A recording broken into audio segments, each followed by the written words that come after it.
well, yes, I get up at crazy hours, whether it's 3 o'clock in the morning, by the way. When we were talking in London, I was getting up at 3 because I had to be on set by 4. I'm sorry, by 7. So whatever time my call time is, and I tell this to studios and directors and our producers, whatever time my call time, so my call time is at 7, then you back your clock up 4 hours, and then that's when I get up. And I'll train twice. I'll get my cardio in and breakfast, and then I'll go hit the weights. Clanging and banging, we call it. Jack and iron. But like, what time do you go to bed? I mean, you might shoot really late at night. I'm averaging, on a movie, I'll average probably about 5 hours of sleep. All right, empty gym, the way we like it. It's Sunday, just finished my warm-up. It is family day, it's Lord's Day. It is also leg day. So, this pain ought to be fun. Happy Sunday. All right, Saturday afternoon, empty gym, the way we like it, tripping over here.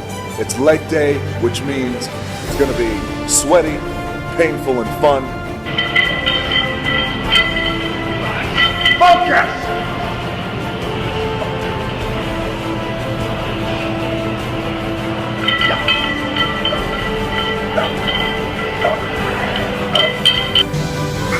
Come on, get it. Come on. 4 left, come on. 1 more, come on. Oh, good. Focus!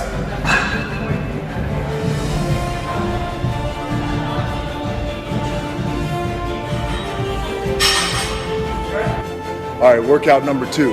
I'm outworking all my competition. All right, empty gym, the way we like it, getting ready to get after it. Me and my favorite training partner. Let's bring it home. Let's bring it home. So I love The Rock, I love his drive, I love his motivation, I love his ambition, I love his work ethic. There are 2 things that I took from this video clip. One is you have to find the work that you love.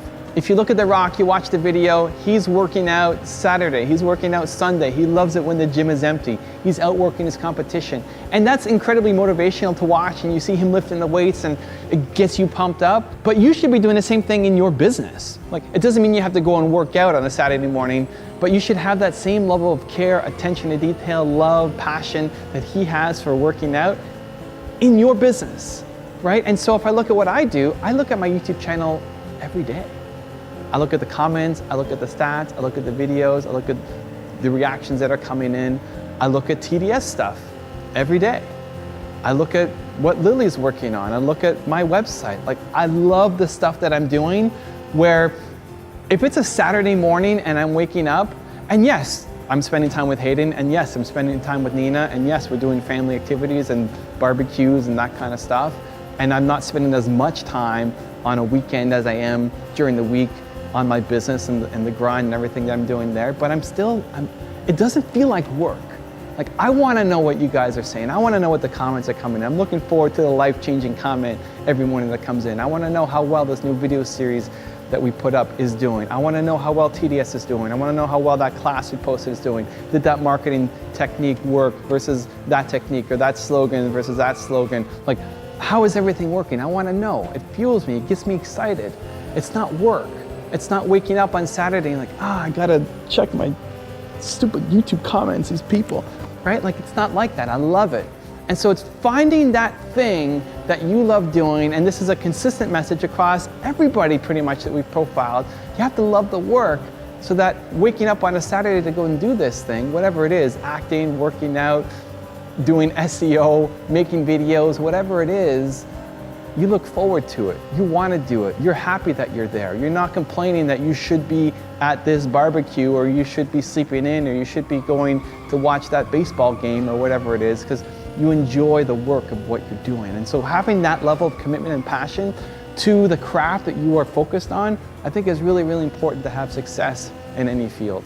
The second thing that I really took from this video is the importance of the morning routine.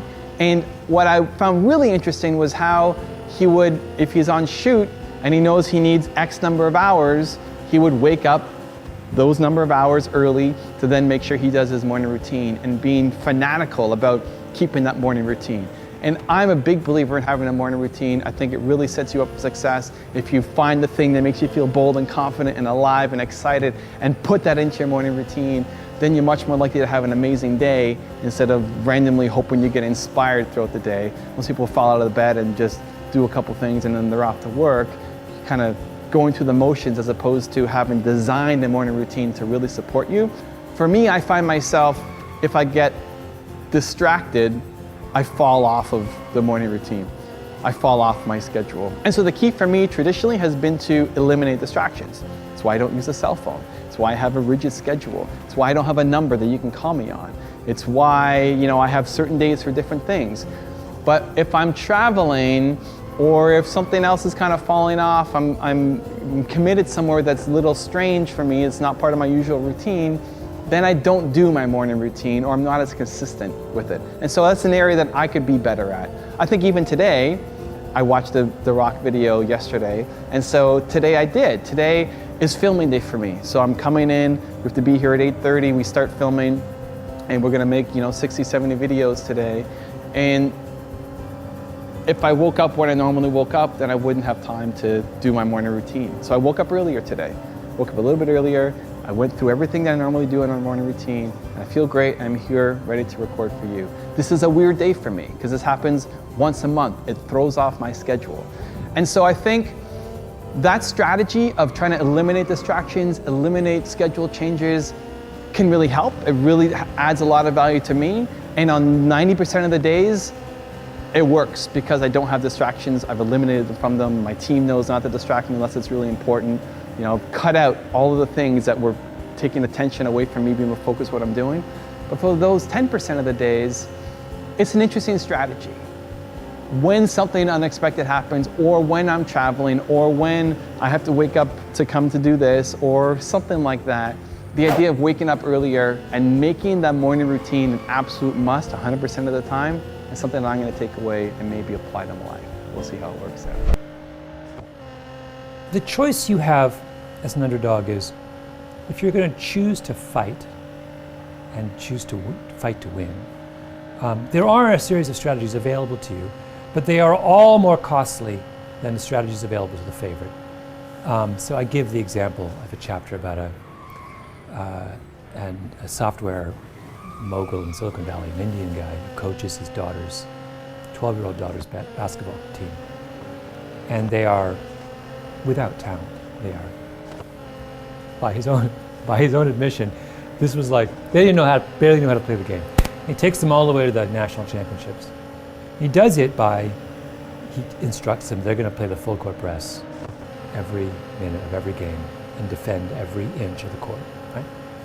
Now, that's actually a very effective strategy, particularly in age class basketball. If you're the underdog, it's really your only chance of winning is to play a really, really aggressive defense. It requires, however, that everyone in your team expend maximum effort every minute of the game. You cannot loaf for an instant. You have to be in really good shape and you have to run yourself ragged and you cannot let up. Most people will not play that way because it's too difficult. If I said to you, we're not going to be doing this elegantly designed plays and shooting gorgeous baskets and passing the ball, we're just going to be doing this for the entire game and you're going to be exhausted at the end. Most kids would say, that's not why I signed up. So it's like, that's a kind of classic illustration of that effort is the route, one of the routes available to the underdog. I can outwork you, even if I may not be able to outspend you, but I can outwork you. Well, outworking is a tall order. It's not easy to do, That's, as anyone who has worked in a startup knows, that's one of the stressful parts of it. But successful startups, I've never seen any actual data on this, but do we think that people working for successful startups work longer hours than people who work for Fortune 500 companies? I have tussled with a whale, I done handcuffed lightning, throw thunder in jail. Now you know I'm bad. Only last week I murdered a rock, injured a stone, hospitalized a brick. I'm so mean I make medicine sick.